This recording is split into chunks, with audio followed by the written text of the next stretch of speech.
Ada bulan yang datang setiap tahun, dan setiap kali ia tiba, aku merasa seperti sedang dipanggil. Iya, dipanggil kembali ke ruang paling dalam diriku sendiri. Iya, dalam hatiku yang paling dalam. Bulan itu bernama Juli. Bukan sekedar nama, bukan sekedar pergantian angka di kalender, melainkan sebuah tanda, sebuah pintu, sebuah gema yang terus kembali. Juli selalu datang seperti cermin, memantulkan wajahku, tapi dengan sorot yang berbeda setiap kali aku menatapnya. Aku melihat diriku 5 tahun yang lalu, aku melihat diriku kemarin, dan aku melihat diriku sekarang. Yang berbeda hanyalah waktu, tapi yang sama adalah pertanyaannya. Apa arti kehilangan? Apa arti cinta? Apa arti manusia yang terus menggenggam sesuatu yang pada akhirnya tidak mungkin dimiliki?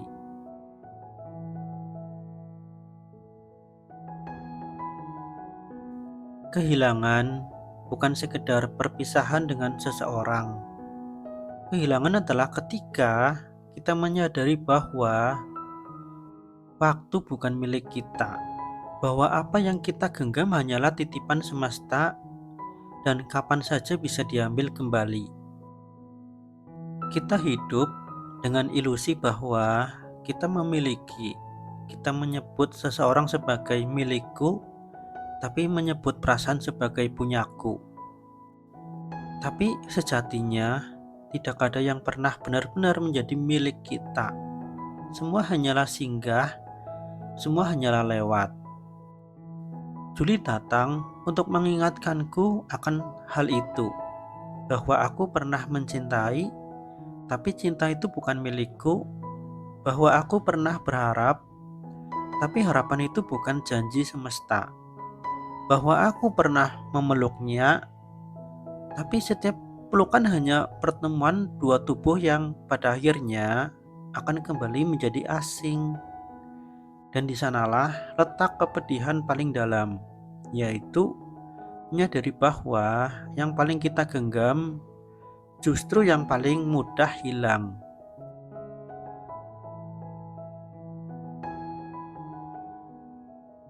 Aku sering bertanya, apa sebenarnya yang ku cari dari cinta? Apakah sekedar kehangatan? Apakah sekedar kawan berbagi cerita? Atau lebih jauh, apakah cinta itu hanya cermin untuk menemukan diriku sendiri? Karena saat aku mencintaimu, aku merasa hidup, aku merasa utuh, tapi ketika kamu pergi, aku bukan hanya kehilanganmu, aku juga kehilangan diriku. Mungkin itulah jawabannya. Cinta bukan hanya soal dua jiwa yang bertemu, melainkan bagaimana kita meminjam jiwa orang lain untuk mengenali bayangan kita sendiri. Jadi, apakah aku benar-benar mencintaimu, atau aku hanya mencintai diriku sendiri yang ketemukan lewat dirimu?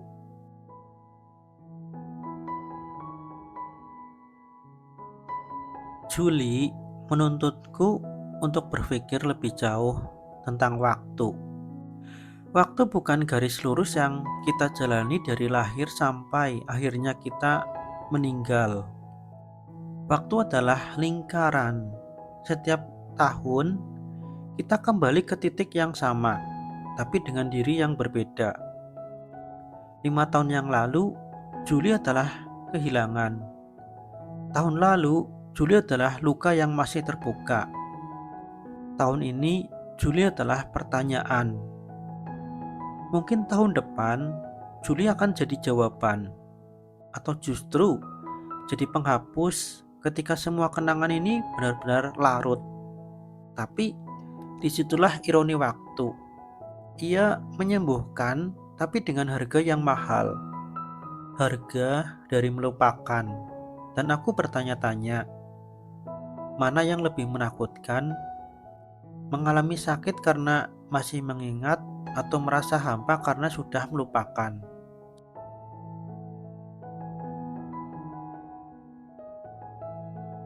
Cinta dan kehilangan selalu berjalan berdampingan seperti bayangan dan cahaya.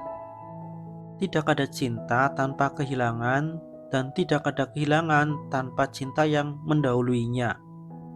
Maka barangkali kehilangan ini bukan kutukan, ia adalah bukti. Bukti bahwa aku pernah hidup, pernah merasakan sesuatu yang lebih besar daripada diriku sendiri. Bukankah itu tujuan manusia? Untuk sejenak keluar dari dirinya dan larut dalam sesuatu yang lebih luas, lebih dalam, lebih tinggi. Kalau begitu, apakah aku seharusnya berterima kasih pada Juli, pada rasa sakit ini, pada dirimu yang pergi? Karena lewat semua itu, aku belajar tentang batas, tentang fana, tentang absurditas dari mencintai sesuatu yang tak bisa digenggam.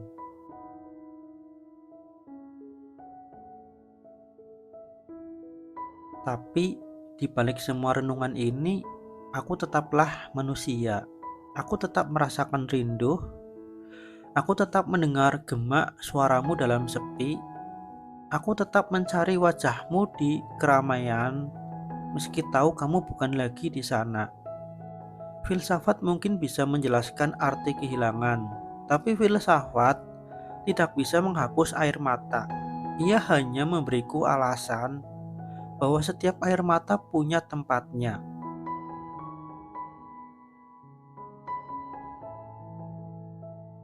Ada pertanyaan yang selalu kembali di kepalaku. Apakah hidup ini perlombaan untuk memiliki ataukah perjalanan untuk memahami? Kalau hidup adalah perlombaan, maka aku sudah kalah sejak kamu pergi. Tapi kalau hidup adalah perjalanan, maka kehilanganmu hanyalah satu stasiun di tengah jalanku. Dan aku masih bisa terus melangkah, mencari makna yang lain. Mungkin itu sebabnya aku tidak pernah benar-benar berhenti. Meski hatiku retak, kakiku masih berjalan. Meski aku sering terjatuh, aku masih mencoba bangun. Karena dalam filsafat hidup, berhenti berarti mati. Dan selama aku masih bisa berjalan, berarti aku masih punya alasan untuk hidup.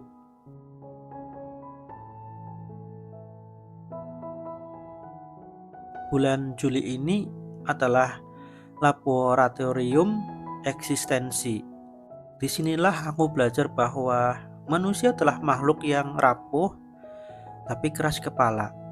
Kita tahu semuanya sementara, tapi kita tetap mencintai dengan seluruh jiwa. Kita tahu semuanya akan hilang, tapi kita tetap berharap seakan-akan abadi. Apakah itu kebodohan?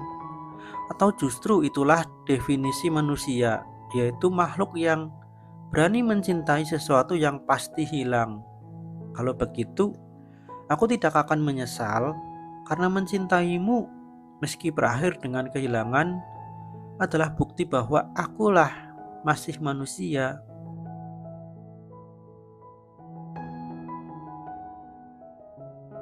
Dan untukmu yang pernah jadi rumah yang nyaman tapi kini jadi asing, kamu adalah pertanyaan yang tidak pernah selesai. Kamu adalah teka-teki yang tidak perlu dijawab. Kamu adalah bukti bahwa hidup tidak selalu harus dimengerti, cukup dijalani. Aku tidak lagi menuntut kepastian, aku tidak lagi menunggu jawaban. Aku hanya ingin menerima bahwa ada hal-hal yang memang hanyalah titipan sebentar. Kamu datang untuk mengajariku, dan sekarang kamu sudah pergi untuk membiarkanku berdiri sendiri.